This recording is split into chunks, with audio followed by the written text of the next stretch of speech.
Com certeza, Sr. Deputado Bruno Dias.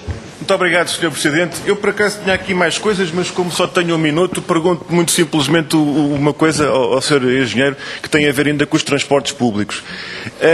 Eu procurei ler com atenção o relatório e sou capaz de jurar que não encontrei aqui a questão concreta da transferência da utilização do transporte individual para o transporte coletivo. Eu acho que é muito mais importante haver uma utilização mais intensiva do transporte coletivo do que aqueles que andam de automóvel passarem ao automóvel elétrico. Mas não é essa a abordagem que o relatório faz. E gostava de lhe perguntar, então, porquê essa inexistência do ponto de vista estratégico, que poderia, inclusivamente, traduzir-se numa medida. Olhe, que do ponto de vista ambiental e económico até já mereceu manifestações de estudantes, que é o regresso do PASS 418 e Sub-23. E eu penso que tinha muito mais impacto, a vida demonstrou o impacto que tem haver um desconto de 50% no PASS para todos os jovens estudantes, mas aquilo que aparece no relatório não é o regresso do PASS 418 e Sub-23, mas é os patrões poderem pagar aos trabalhadores numa parte do salário em título de transporte, ou o IRS ter um abatimento ao nível de vantagens fiscais pela despesa com os títulos de transporte público. Mas para 66% das famílias portuguesas que não pagam IRS, que é o caso atual, 2/3 das famílias não têm rendimento que chegue para pagar IRS, essa situação torna-se completamente irrelevante. E, portanto, a este nível eu gostava de perceber quais foram as opções estratégicas na base das propostas que foram avançadas para já. Depois há aqui outras questões, tem os combustíveis e as portagens, etc. E a indústria também, mas fica para a segunda ronda. Muito obrigado. Muito obrigado. Sr. Jorge Vasconcelos, há pouco falou na questão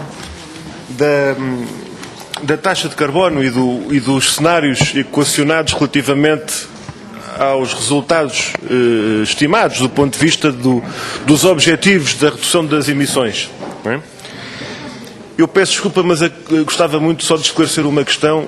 Qual é o cenário, até se me puder responderem à parte, eu agradeço. Qual é o cenário que preconiza e que defende? É um cenário de 5 euros por tonelada de CO2, 15 ou 30? Esta é uma questão que eu gostava de perceber à partida. Se puder dizer alguma coisa já, eu agradeço. Dá-me licença, Sr. Presidente. Isto daqui decorre o resto da pergunta também, se me permite. Se forem 2 segundos, só o número dentro desse... O número é 5, mas o número não é fixo. O que nós propomos é a indexação do não-CEL ao CEL, de acordo com aquela fórmula que consta do nosso projeto. Se essa fórmula for aplicada aos valores verificados nos últimos 2 semestres, o valor que obtém é 5,01. Muito obrigado. Eu coloquei esta dúvida porque pareceu-me ouvir no início da reunião que o Sr. Engenheiro teria dito que os 5 euros por tonelada de CO2 não seriam valor suficiente para atingir os objetivos ambientais ao nível das emissões.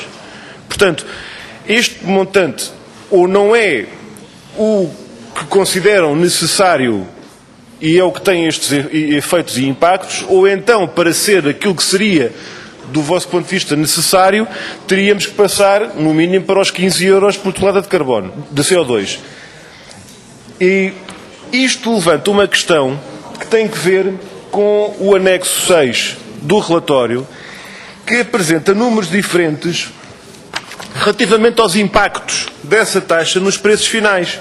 Porque há bocado mencionou a tabela 24, na página 92, e essa tabela estabelece um aumento do preço final. Eu guiei-me pela coluna do meio, fui aos 15 euros por tonelada, e se no gasóleo isto significava 3,4% de aumento do preço final, ou 4,21% no gás natural combustível, 8,8% no gás natural para a indústria, de aumento percentual.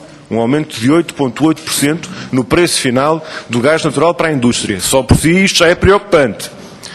Mas a tabela que consta do anexo 6, relativamente à questão do gás natural, para o gás natural no mercado doméstico, no documento da Agência Portuguesa para o Ambiente, o aumento é o dobro do que aparece no vosso relatório. É 8,6% e não 4,2%.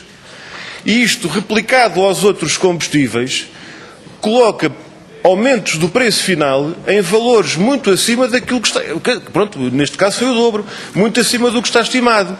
E, portanto, o impacto dessa taxa sobre os preços dos combustíveis, no gasolina, gasóleo, o gás natural para a indústria, o gás natural doméstico, tem aqui um impacto absolutamente avassalador do ponto de vista macroeconómico e do funcionamento da indústria destes setores. Agora, aquilo que eu gostava de sublinhar em todo o caso é um facto que não podemos ignorar, é que numa altura em que a carga fiscal sobre a energia é verdadeiramente insuportável, há um aumento dessa carga fiscal para níveis inéditos. E se a taxa de 15 euros por tonelada de CO2 resulta de acordo com a tabela 24, para não irmos para os outros valores mais altos, de acordo com essa tabela, num aumento de imposto de 8% na gasolina, 12% no gasóleo, um aumento de imposto de 345% no gás natural e de 644% no GPL. E eu pergunto se foram considerados, isto em termos do aumento dos impostos, o resultado de nós passarmos a ter, ao nível dos impostos sobre combustíveis, sermos o 6º país em 28 da União Europeia em matéria de imposto cobrado. E eu pergunto, já não tenho tempo de ir para a questão sobre o transporte aéreo, que não tem nada a ver com o ambiente, naturalmente, o imposto sobre o transporte aéreo não tem nada a ver com o ambiente, embora seja justificado com esses argumentos, de tal forma que não se pode justificar os 15 euros de imposto sobre voos para destinos extracomunitários, quando as pessoas não podem ir de barco à vela nem de asa delta, não podem ir a pé, nem de metro para o Brasil. E, portanto, as questões que colocamos é até que ponto nós estamos a falar de medidas que resultam, do ponto de vista económico, em situações com impactos profundos na vida real da economia e da vida real das pessoas, e, ao mesmo tempo, se avança com medidas e propostas que, na verdade, na sustentação apresentada no relatório, não coincidem com a origem, digamos, verde do mandato que está atribuído. Muito obrigado, Sr. Presidente.